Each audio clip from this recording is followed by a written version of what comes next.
मेरे भाई बहनों, संकल्प तो मन में लिया, लेकिन संकल्प लेते ही आकाशवाणी हुई। कहा, हे अविनाशी, हे शशि शेखर, हे शंभुनाथ, आपने जो प्रतिज्ञा ली है धर्म के लिए, वही प्रतिज्ञा सत्य है और वही प्रतिज्ञा सही है। आपके अतिरिक्त इस धरती पर इतनी बड़ी प्रतिज्ञा कोई नहीं ले सकता है। जब ये आकाशवाणी सुनी सती माता ने, तो सती माता ने विचार किया, अरे राम, ऐसी क्या प्रतिज्ञा ले ली मेरे पति ने, कहीं मेरा त्याग तो नहीं कर दिया। मेरे भाई बहनों, भोले बाबा ने तो सती माता के सामने देखा भी नहीं और भोले बाबा चल पड़े कैलाश पर्वत की तरफ।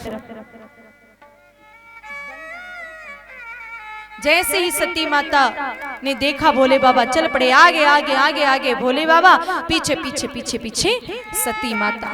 रोज भोले बाबा सती माता को अपने पास में बिठाते हैं, बगल में आसन उनका बिछा हुआ था, लेकिन आज भोले बाबा ने कैलाश पर्वत पर जो आसन बगल में बिछा था सती माता का, वो आसन उठा करके सामने फेंक दिया। सीता माता समझ गई कि मेरा त्याग कर दिया गया है। मेरे भाई बहनों, भोले बाबा उसी समय समाधि में बैठ गए।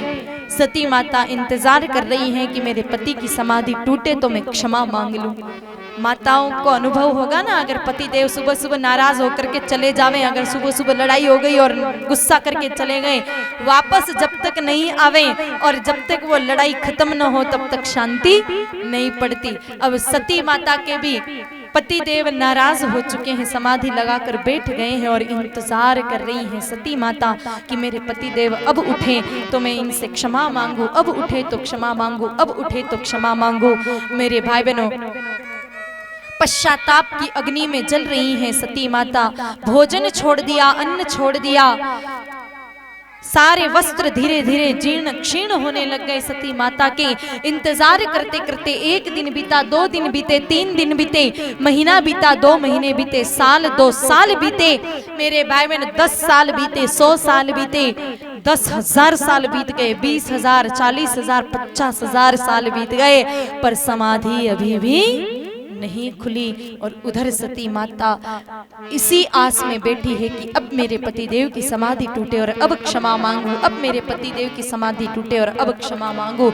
इंतजार करते करते करते 88,000 साल बीत गए। जैसे ही 88,000 वर्ष बीते, अचानक भोले बाबा की समाधि टूटी। समाधि टूटते ही जैसे ही भोले बाबा ने अपने नेत्र खोले तो सामने मेरे भाई बहनों माता सती बैठी हैं। एक बार तो भोले बाबा पहचान ही नहीं पाए, क्योंकि एकदम कृशकाय शरीर हो चुका है। तन पर जितने भी कपड़े थे वो जीर्ण शीर्ण हो चुके हैं, जितना भी तेज था मुख पर वो सारा समाप्त हो चुका है।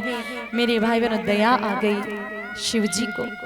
विचार किया कि मेरी पत्नी ने भले ही गलती तो की थी, मेरे प्रभु की परीक्षा तो ली, लेकिन उस गलती की सजा भी मिल गई है। 88,000 वर्षों से ये पश्चाताप की अग्नि में जल रही है, ये दुखी है। अब इसके दुख को कोई ऐसा उपाय करना चाहिए जिससे इसका दुख मिट जाए। तब मेरे भाई बहनों, प्रभु श्री राम जी की कथा श्रवण करवाने का मन में विचार किया, क्योंकि समस्त प्रकार के दुखों को समाप्त करने की एक ही औषध है और वो है राम जी की कथा। इस संसार में चाहे आपके जीवन में कितना भी दुख क्यों ना हो, आप बड़े भाव से प्रभु श्री राम जी की कथा श्रवण कर लो मेरे भाई बहनों, निश्चित आपका दुख समाप्त हो जाएगा। तो बड़े भाव से विचार किया, कथा सुनाऊंगा इसको तो इसका दुख मिट जाएगा। BS मीडिया चैनल को सब्सक्राइब करें एवं नोटिफिकेशन ऑन करें ताकि आने वाले हर धार्मिक वीडियो का आप लाभ उठा सकें।